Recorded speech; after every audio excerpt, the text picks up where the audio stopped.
Dreamscape presents The Temps by Andrew Deyoung. Narrated by Paul Heitsch. 1.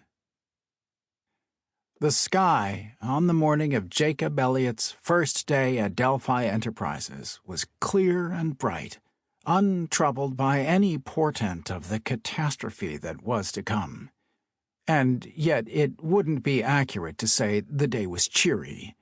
Not to Jacob, driving down a busy freeway surrounded by box stores and strip malls and the vast, untamed scrubland that dominated the outskirts of the city. The slanting early light had a strange quality to it that seemed to drain everything of its color, transforming the landscape into a kind of wasteland in Jacob's squinting eyes.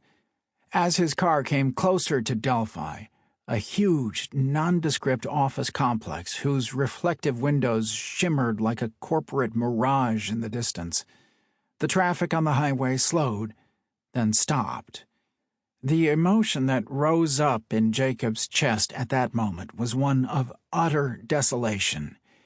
He was a piece of human flotsam in a river of metal and glass, inching toward a destination made of the same dead substances. Jacob wasn't looking forward to his new job at Delphi. The position he had taken was a temporary one in the company's mailroom. The fact that he'd been reduced to this kind of work, that he needed the job even if he didn't want it, filled him with shame.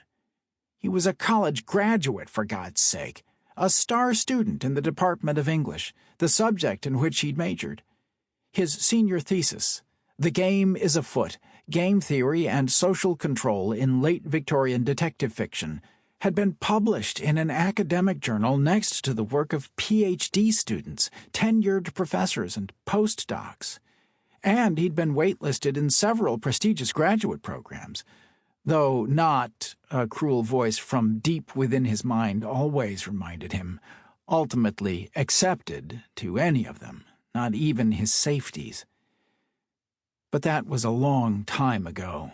3 years since graduation, during which time Jacob had worked a series of low-paying and sometimes no-paying jobs: barista, clerk, intern, assistant. Over roughly the same period, he'd shared an apartment in the city with a college friend. A former friend, really. Their relationship had been strained by the minor stresses of living together. Sample complete. Ready to continue?